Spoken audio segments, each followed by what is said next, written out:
नमस्कार। देश देशांतर के आज के अंक में आज हम बात करेंगे ग्रामीण भारत पर महामारी के असर की और संक्रमण को काबू में करने के लिए केंद्र सरकार की ओर से दी गई गाइडलाइंस की। मैं हूं आपके साथ अमृता चौरसिया। मार्च 2020 में जब कोरोना की पहली लहर आई थी तो देश के शहरी इलाकों पर संक्रमण की मार पड़ी, लेकिन दूसरी लहर में वायरस हमारे गांव को भी तेजी से अपनी चपेट में ले रहा है। पहली लहर में संक्रमण का आंकड़ा शहरों में 48% के आसपास और गांव में करीब 30% था। तो वहीं दूसरी लहर में तस्वीर जो है वो उलट गई और संक्रमण का आंकड़ा शहरों में 34% और गांव में करीब 48% तक जा पहुंचा। देश देशांतर के आज के अंत में हम ये समझेंगे कि कोरोना की दूसरी लहर कैसे देश के ग्रामीण हिस्से को अपनी जद में ले रही है। तेजी से संक्रमण की चपेट में आए हमारे गांव की मौजूदा हालत स्थिति क्या है। ग्रामीण भारत में बढ़ते संक्रमण को रोकने के लिए केंद्र सरकार ने जो नई गाइडलाइंस जारी की है वो दरअसल क्या है, हालात को काबू में करने के लिए दिशा निर्देशों का पालन कितना जरूरी है और कैसे स्थिति में इसके जरिए सुधार लाया जा सकता है। मेरे साथ दो बेहद खास मेहमान जुड़े हैं। सबसे पहले मैं आपका उनसे परिचय करवा दूं। प्रोफेसर नरेंद्र अरोड़ा है मेरे साथ। आप चेयरमैन हैं कोविड-19 वर्किंग ग्रुप NTAGI। स्वागत है सर आपका। साथ ही उर्वशी प्रसाद है मेरे साथ, public policy specialist NITI Aayog. आप दोनों का स्वागत। और चर्चा शुरू करने से पहले अपने दर्शकों को बता दें कि जो सरकार ने नई गाइडलाइंस दी हैं उस पर मुख्य फोकस क्या है। महामारी को रोकने के लिए दूसरे उपायों के साथ ही ग्रामीण स्तर पर कोविड के प्रबंधन के लिए स्वास्थ्य बुनियादी ढांचे के लिए निगरानी, स्क्रीनिंग, घर और समुदाय आधारित क्वारंटीन जरूरी है। पृथकवास कर रहे मरीजों की को किट उपलब्ध कराई जाए। शहरी क्षेत्रों से जुड़े इलाकों, ग्रामीण और आदिवासी इलाकों में 3 स्तरीय व्यवस्था होनी चाहिए, यानी कि हल्के या बिना लक्षण वाले मरीजों से निपटने के लिए कोविड देखभाल केंद्र, मध्यम लक्षण वालों के लिए समर्पित कोविड स्वास्थ्य केंद्र और गंभीर मामलों के लिए समर्पित कोविड अस्पताल की बात इसमें कही गई है। कोविड देखभाल केंद्रों के पास बेसिक लाइफ सपोर्ट एम्बुलेंस होना चाहिए। सामुदायिक अधिकारियों को एंटीजन टेस्ट की ट्रेनिंग और RAT किट को स्वास्थ्य केंद्रों में उपलब्ध कराया जाना बेहद जरूरी है और टेस्ट ना होने तक मरीजों को होम आइसोलेट करने की व्यवस्था हो, ऐसा सुनिश्चित किया जाए। कॉन्टेक्ट ट्रेसिंग की जाए और इसके लिए इंटीग्रेटेड सर्विलांस प्रोग्राम को गाइडलाइन में रखा गया है। तो इस गाइडलाइन से जुड़े तमाम सवालों पर भी हम बात करेंगे। साथ ही ग्रामीण भारत में कोविड-19 की मौजूदा स्थिति पर बात करेंगे।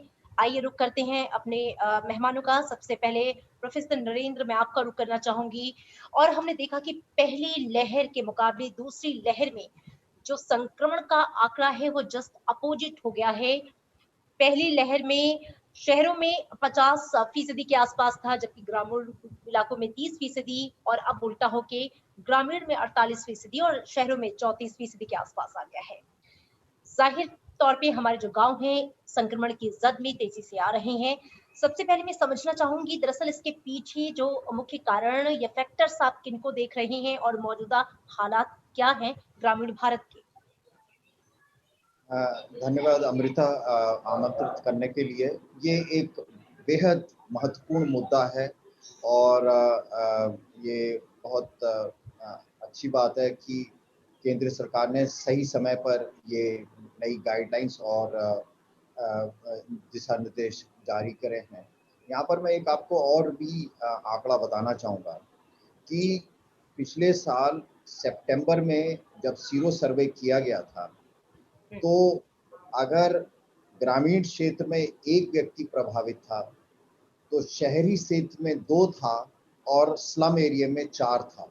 यानी कि इतना बड़ा डिफरेंस था पहली लहर में और अब इस समय की लहर में। और इस लहर का एक मुख्य कारण ये है कि जो वायरस है इस समय, जिसकी वजह से ये पूरी लहर में हम देख रहे हैं 3 लाख 4 लाख केसेस रोजाना हो रहे हैं पिछले 15-20 दिन से।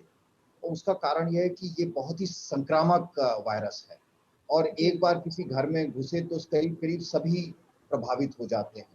और जैसा कि हम सब लोगों का अनुभव है कि शहरी क्षेत्र में भी अगर किसी एक घर में एक को संक्रमित हो तो सभी को है। तो गांव में जब ये और खास तौर पर ये देखा गया है कि जो बड़े शहरी क्षेत्र हैं उसके चारों तरफ जो ग्रामीण क्षेत्र है वहां से लोग रोजाना काम करने आते हैं और इस तरीके से वो इन्फेक्शन या संक्रमण वापस लेके गए और पूरा गांव लगभग एक घर की तरह बिहेव करता है क्योंकि पंचायत में बैठना, चौपा आप सो रहे होते हैं या खाने वगैरह का, तो इस वजह से संक्रमण इस बार बहुत तेजी से फैला है। और ये सौभाग्य है कि ज़्यादातर संक्रमण बहुत हल्का होता है, 2-3 दिन बुखार आया और ज़्यादातर ठीक हो गए। मैं अभी-अभी पलवल के ग्रामीण क्षेत्रों से वहीं से आ रहा हूँ और बिल्कुल पूरा का पूरा गाँव, वो कहते हैं कि सभी बीमार लग रहे हैं। पिछले 20-25 दिन में बहुत ज़्यादा फैला हुआ है और जी। ये जो कदम उठाए गए हैं बहुत ही महत्वपूर्ण हैं कि लोगों को जागरूक किया जाए। जागरूकता की बहुत अधिक कमी है। लोग, हम सोचते हैं कि टीवी और न्यूज़ चैनल से उनको पता चल रहा होगा, लेकिन शायद वो पूरा नहीं पड़ता। वन टू वन लेवल पे और इंडिविजुअल लेवल पे जागरूकता पैदा करना और पंचायत को एक मुख्य स्टेक होल्डर बना करके काम करने की ज़रूरत है। और जो आपने डिफरेंट कदम बताए, जो दिशा निर्देश हैं, वो बहुत ज़रूरी हैं। और एक साथ, उसके साथ एक ज़रूरी चीज़ और है कि इन दिशा निर्देशों को ज़मीनी स्तर पे ले जाना अगले हफ्ते भर के अंदर बहुत ज़रूरी होगा, क्योंकि जिस तेज़ी से ये बीमारी फैल रही है, हमारे देश में 6 लाख गाँव हैं, तो अभी ज़्यादातर जो ज़द है, ये शहरी क्षेत्रों के चारों तरफ के गाँव में है। लेकिन अगर मैं यहाँ पर इनको रोक लेता हूँ, तो जो दूर-दराज़ के गाँव हैं, वो बच जाएँगे, जिनके लिए और भी ज़्यादा जो स्वास्थ्य सेवाएँ हैं, वो कमी है। तो इनको ज़मीनी स्तर पे ले जाना बहुत ज़रूरी है और इसके बारे में हमें सरकार से निवेदन है, केंद्र सरकार से और जो स्टेट गवर्नमेंट्स हैं, दोनों को बहुत तेज़ी से, और इसमें डिस्ट्रिक्ट एडमिनिस्ट्रेशन का बहुत बड़ा रोल रहेगा। बिल्कुल, बिल्कुल। जो गाइडलाइंस हैं उनका ज़मीनी स्तर पर उनका लागू होना, उनका पालन सुनिश्चित होना ये बेहद ज़रूरी है। चर्चा में मैं उर्वशी आपको लेकर आना चाहूँगी और केंद्र सरकार ने ग्रामीण इलाके में संक्रमण के मद्देनज़र जो गाइडलाइंस जारी की हैं, जिसमें 3 दरअसल जो है कैटेगरीज भी डिसाइड की गई हैं। एक जो शहरों से सटे गांव हैं, दूसरे जो मध्य ग्रामीण इलाके हैं और तीसरे जो रिमोट एरियाज हैं, जो जनजातीय इलाके हैं। निगरानी, स्क्रीनिंग, घर और समुदाय आधारित क्वारंटीन को महत्वपूर्ण रूप से इस पे फोकस किया गया है। मैं चाहूंगी आप मुख्य बिंदुओं को समेटते हुए बताएं कि इस एसओपी में किन-किन बातों का मुख्य रूप से जिक्र है। जी देखिए, ग्रामीण इलाकों में कुछ डिसएडवांटेजेस हैं, कुछ एडवांटेजेस भी हैं। जब ये हम कोरोना की लड़ाई के कॉन्टेक्स्ट में देखें, डिसएडवांटेज बड़ा साफ है कि बहुत जगहों पे हेल्थ इंफ्रास्ट्रक्चर काफी वीक है शहरों के मुकाबले। और सिर्फ इंफ्रास्ट्रक्चर से ज्यादा जो ह्यूमन रिसोर्स है, क्योंकि कई बार हम जब बात करते हैं मेडिकल फैसिलिटीज की, तो हम सिर्फ अस्पताल, ऑक्सीजन, वेंटिलेटर, बेड की बात करते हैं, लेकिन इनको चलाने वाले तो सब डॉक्टर होते हैं, नर्स होते हैं। तो वो ह्यूमन रिसोर्स फॉर हेल्थ जो है, उसकी कमी भी रूरल रिमोट एरियाज में बहुत अधिकतर है। तो इसलिए वहां ज्यादा जरूरी हो जाता है एक तो प्रिवेंशन। तो उस प्रिवेंशन के लिए जो कोविड अप्रोप्रिएट बिहेवियर है, उसको अडियरेंस हमें इंश्योर करना है। और इसके लिए सरकार ने बहुत सी स्टेप्स को आउटलाइन किया है, चाहे वो पंचायत को इन्वॉल्व करना हो, चाहे वो एनजीओ को इन्वॉल्व करना हो। क्योंकि वही मैं स्ट्रेंथ की बात कर रही थी कि हमारे रूरल एरिया में ऐसे कम्युनिटी बेस्ड स्ट्रक्चर्स हमारी स्ट्रेंथ भी होते हैं। सेल्फ हेल्प ग्रुप होते हैं, पंचायत होते हैं। अर्बन एरियाज में आपको कई बार इतने ये स्ट्रॉन्ग कम्युनिटी लेवल स्ट्रक्चर्स नहीं नजर आते जो रूरल में दिखते हैं। तो हमें इनको यूज करके जो अडियरेंस है कोविड अप्रोप्रिएट बिहेवियर्स पे, वो बहुत हाई रखना है। क्योंकि केसेस को जितना हम कम कर सके, वो उतना हमारे लिए बेहतर रहेगा। दूसरा है जो स्क्रीनिंग और अर्ली डिटेक्शन है, और तभी रैपिड एंटीजन टेस्टिंग पे सरकार ने बहुत जोर दिया है। क्योंकि जब आपको लाज लाज बहुत सारे लोगों को जब आपको स्क्रीन करना है, तो आपको रैपिड एंटीजन टेस्ट उसमें काम आ सकता है। ये जरूर है कि आरटीपीसीआर गोल्ड स्टैंडर्ड माना जाता है, लेकिन स्क्रीनिंग के लिए रैपिड एंटीजन टेस्ट बहुत अच्छे से काम आ सकता है। तो इसलिए जो गांव हैं, उनमें हमने रैपिड एंटीजन टेस्ट के लिए बहुत जोर दिया है कि आप घर घर जाके स्क्रीनिंग करें। जिन लोगों को बुखार है या ऐसे सिम्टम्स हैं, उनको आप जल्दी से जल्दी पकड़ने की कोशिश करें, जिससे उनकी टेस्टिंग हो सकती है और उनका अर्ली डिटेक्शन हो सकता है। क्योंकि जब आपका हेल्थ इंफ्रास्ट्रक्चर कमजोर होता है, तो अर्ली डिटेक्शन और जरूरी हो जाता है। आप सबको अस्पताल और आईसीयू तक नहीं वेट कर सकते हैं कि वो वहां तक पहुंचे। आपको पहले ही डिटेक्ट करना है, पहले ही इलाज करना है। तो ये दूसरी एक जो चीज है बहुत बड़ी फोकस है कि screening, door to door screening, early detection, rapid antigen का इस्तेमाल, और तीसरा है वैक्सीनेशन।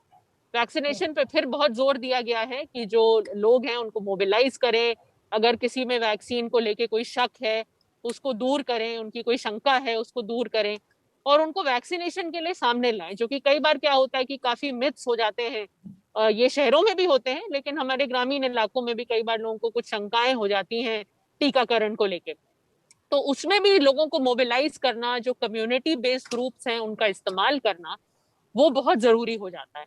तो ये मैं कहूंगी कि हेल्थ इंफ्रास्ट्रक्चर के साथ साथ ये जो हमारे prevention, surveillance, early detection, early testing, vaccination, ये जो हमारे स्ट्रैटेजीज हैं वो रूरल और रिमोट एरियाज में सबसे ज्यादा काम आएंगे। जो हमारे पब्लिक हेल्थ अप्रोचेज हैं, जहां पे हमारा मेडिकल इंफ्रास्ट्रक्चर कमजोर है, वहां पब्लिक हेल्थ पे हम ज्यादा ध्यान दें तो ज्यादा कंट्रोल में रहेगा ये संक्रमण उन एरियाज। बिल्कुल बिल्कुल सही बात है। प्रोफेसर नरेंद्र, कॉन्टेक्ट ट्रेसिंग की भी बात की गई है, इस पर मुख्य फोकस है एसओपी में और इसके लिए इंटीग्रेटेड सर्विलांस प्रोग्राम को गाइडलाइन में रखा गया है ताकि इसका पालन हो। मैं समझना चाहूंगी आपसे कि कितना जरूरी है जब हम ग्रामीण इलाकों की बात करते हैं, क्योंकि कई बार क्या होता है कि लोगों को प्रॉब्लम या बीमारियां हो रही होती हैं, अपने स्तर पर कई बार इलाज कर लेते हैं, कई बार वो चीजें सामने आ ही नहीं पाती हैं, कई बार लोग उससे ये दुनिया छोड़कर भी चले जाते हैं लेकिन वो चीजें सामने नहीं आ पाती हैं। तो ऐसे में ट्रेसिंग सर्विलेंस प्रोग्राम के जरिए कितना जरूरी है? मेरे को यहाँ पर जो जमीनी तौर पे जो मेरे को समझ आया है, और वो ये कि गांव की जो समाज है वो एक गुथा हुआ समाज रहता है, सब एक दूसरे को जानते हैं। वहाँ पर बाहर जाकर के ये कांटेक्ट ट्रेसिंग वाला जो कंपोनेंट है ये इतना आसान नहीं रहता कि आप किस किस से मिले हैं, क्योंकि सारे लोग एक छोटी सी कम्युनिटी है।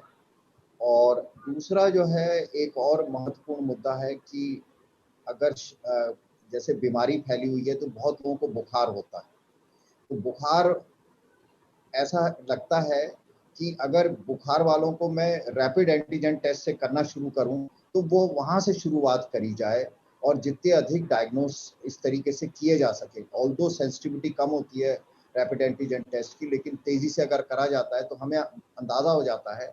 हमें थोड़े से और एपिडेमियोलॉजिकल प्रिंसिपल्स यूज करने पड़ेंगे। छोटी जो गुथी हुई एक मिलीजुली जो कम्युनिटी है उसके लिए थोड़ा सा डिफरेंट अप्रोच रखना पड़ेगा।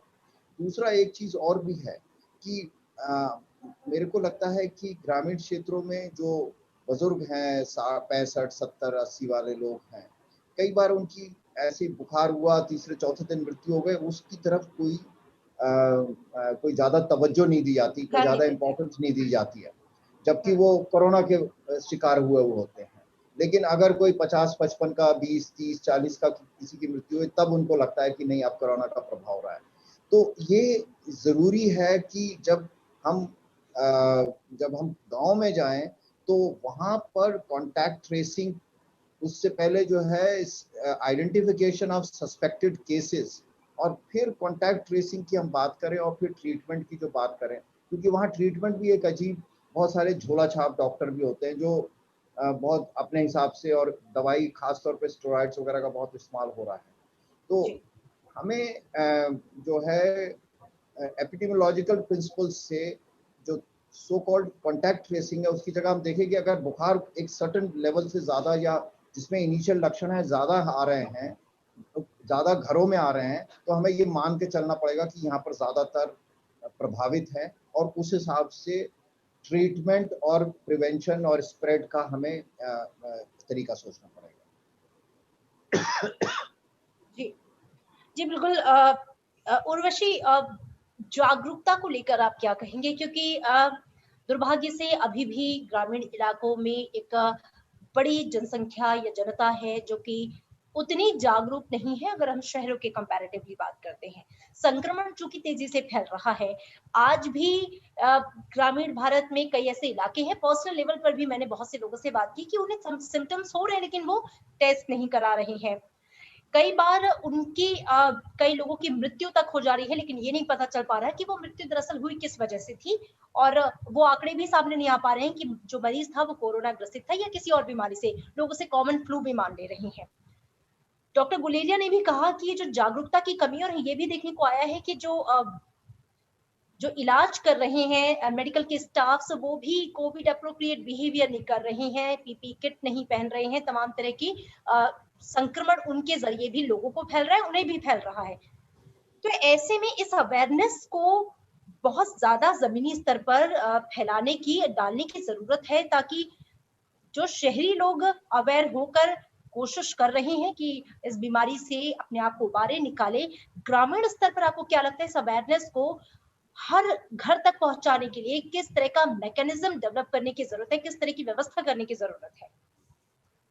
तो वही मैं जैसे पहले बार पॉइंट में भी यही कह रहे थे कि जो ग्रामीण इलाके हैं उसमें आप सिर्फ, और बल्कि ये शहरों के लिए भी लागू होता है, सिर्फ हेल्थ सिस्टम पे आप अवेयरनेस के लिए रिलाई नहीं कर सकते, क्योंकि हेल्थ सिस्टम आज की डेट में बहुत स्ट्रेस्ड है, उसके पास वैसे ही बहुत चीजें करने को। तो हालांकि हम आशा वर्कर हैं, एएनएम हैं, आंगनवाड़ी वर्कर हैं, वो सारी स्ट्रक्चर्स यूज कर रहे हैं, ब्लॉक लेवल पे, डिस्ट्रिक्ट लेवल पे सब लोगों को ट्रेनिंग दी जा रही है, तो वो सब तो हो ही रहा है। लेकिन सिर्फ उससे काम नहीं चलेगा, क्योंकि वही आशा वर्कर को आप कह रहे हैं वैक्सीनेशन के लिए भी मोबिलाइज करो, ये भी करो, कॉन्टैक्ट ट्रेसिंग भी करो, तो एक वो वर्कर कितना कुछ कर लेंगे। तो इसीलिए हमें इसमें एनजीओ हैं, काफी ऐसे एनजीओ हैं जो बहुत ही रूरल रिमोट एरिया में भी अच्छा काम करते हैं, ट्राइबल एरियाज में भी करते हैं, तो उनको हम जोड़ने की एक तो कोशिश कर रहे हैं। दूसरा, जो खुद ही रूरल एरियाज के कम्युनिटी स्ट्रक्चर्स हैं, जिनकी मैंने शुरू में थोड़ी बात की, कि चाहे वो पंचायत हैं, चाहे वो रिलीजियस लीडर हो, चाहे वो सेल्फ हेल्प ग्रुप हो। सेल्फ हेल्प ग्रुप हमने देखा है कि कई जगहों में बड़े स्ट्रांग होते हैं और उनकी बात बहुत फैमिलीज सुनती हैं, मानती हैं, बड़े स्ट्रांग ये नेटवर्क्स होते हैं कई जगह पे। तो उनको, उन सब ग्रुप्स को हमें इस समय यूज करना पड़ेगा, जो बुजुर्ग लोग हैं, जिनकी बातें लोग मानते हैं इन कम्युनिटीज में, ऐसे लोगों को मोबिलाइज करना पड़ेगा। नरेंद्र, मैं आपका रुख करना चाहूंगी। हालांकि वैक्सीनेशन का जो सबसे बड़ा टीकाकरण अभियान है वो हम जानते हैं कि हमारे देश में चल रहा है। 18 करोड़ के आसपास जो है वैक्सीनेशन जो है लोगों को लगाया जा चुका है। ग्रामीण भारत की जब हम बात करते हैं तो अभी भी एक वर्ग ऐसा है जो वैक्सीन को लेकर उतना उत्साहित नहीं है, या फिर उसको उतनी जानकारी नहीं है, जानकारी है तो शायद उतना विश्वास भी नहीं है। तो अगेन वो अवेयरनेस की बात फिर से सामने आ जाती है, क्योंकि हम जानते हैं कि वैक्सीन जो है इस समय हमारे पास सबसे बड़ा हथियार है। हालांकि 2DG दवाई जो आज लॉन्च की गई है वो भी अब सामने आ जाएगी कोरोना से लड़ने के लिए।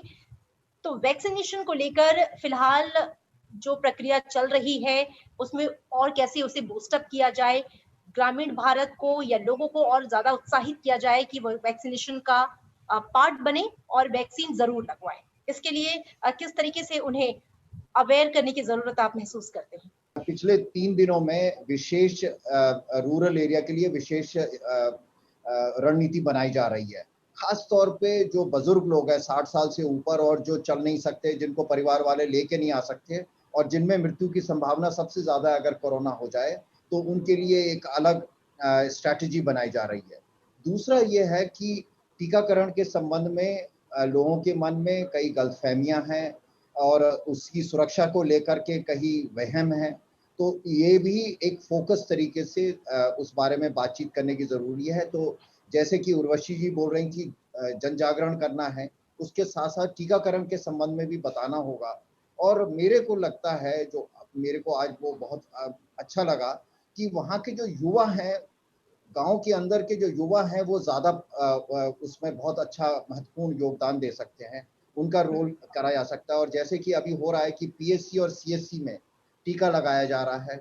इसके अलावा जो हमारे बच्चों का टीकाकरण है, उन्हीं टीकाकरण केंद्रों को कोविड का टीकाकरण भी बनाने की प्रक्रिया हो रही है और कोशिश करी जा रही है कि जो बुजुर्ग हैं, जो चल नहीं सकते, जो बिस्तर पे हैं, उनको किसी तरीके से घर से ला करके अपने गाँव के अंदर ही किसी तरीके से टीका लगाया जा सके। तो ये सारी प्रक्रिया करने की ज़रूरत है, क्योंकि ग्रामीण क्षेत्रों में 65% हमारी जनता रहती है। अगर उनमें टीकाकरण नहीं हुआ, तो टीकाकरण हम शहर के सारे लोगों को कर दें, उसके बावजूद भी परेशानी बनी रहेगी। बिल्कुल, ये तो ये अभियान एक महत्वपूर्ण मुद्दा है और जिनको हमें कवर करना और अच्छी तरीके से सैचुरेट करना अत्यंत आवश्यक है। बिल्कुल। उर्वशी, मैं चाहूँगी संक्षिप्त में आप जवाब दें। क्योंकि हम जान रहे हैं कि जो एसओपी जारी की गई है उसमें 3 कैटेगरी डिसाइड की गई है, जो शहरों से सटे इलाके हैं या जो मध्य ग्रामीण इलाके हैं। इनमें तो कम से कम तब भी चीज़ें जो हैं वो संभव हैं। लेकिन जब हम बात करते हैं ट्राइबल एरियाज़ की या उन एरियाज़ की जो बहुत ही रिमोट हैं, दुर्गम इलाके हैं, जहाँ पर आना-जाना भी कई बार मुश्किल होता है। वहाँ पर संक्रमण फैल रहा है, ग्राउंड लेवल पर वहाँ पे क्या स्थिति है? निश्चित रूप से वहाँ पर एक चुनौती जो है वो बाकी जगह की कंपैरेटिवली बड़ी हो जाती है। उसे एड्रेस करने के लिए मैं चाहूँगी आप बताएँ कि किस तरह की तैयारियाँ हैं और किस तरह की चुनौतियाँ हैं? जी, वही तो, जितना ज़्यादा रिमोट है, जितना ज़्यादा जैसे ट्राइबल आपने कहा एरियाज़, वहाँ पे उतना ज़्यादा ही इम्पोर्टेंट हो जाता है कि और तरह के रिसोर्सेज़, हम सब रिसोर्सेज़ को मोबिलाइज़ करें। सिर्फ हेल्थ सेक्टर से काम नहीं चलेगा अभी। अगर आप प्रिवेंशन की बात करें या मोबिलाइज़ेशन करना है टीकाकरण के लिए, हेल्थ सेक्टर के बियॉन्ड जाना है हमें, तो वही कोशिश हो रही है कि सरकार के भी अलग-अलग सेक्टर्स को इन्वॉल्व किया जाए, चाहे पंचायती राज हो, चाहे वो हमारे फॉरेस्ट डिपार्टमेंट हो, कोई भी, जो कि इस समय देखिए कोरोना से बड़ी चुनौती कोई है नहीं हमारे सामने, तो अभी रूटीन वर्क इतना इम्पोर्टेंट नहीं है सरकार के बाकी विभागों के लिए जितना कोरोना से लड़ना है। तो हम बिल्कुल। काफी अलग अलग मिनिस्ट्रीज डिपार्टमेंट्स को मोबिलाइज कर रहे हैं कि हम हर कोने में, देश के हर कोने में पहुंचा सकें ये मैसेजेस कि भाई आपको कोविड अप्रोप्रिएट बिहेवियर का बहुत ध्यान रखना है। क्योंकि जितना बढ़ेगा इन जगहों में संक्रमण, उतना हमारे मेडिकल इंफ्रास्ट्रक्चर के लिए मुश्किल होगा, क्योंकि काफी बिल्कुल। जगहों पे तो है ही नहीं उतना अच्छा।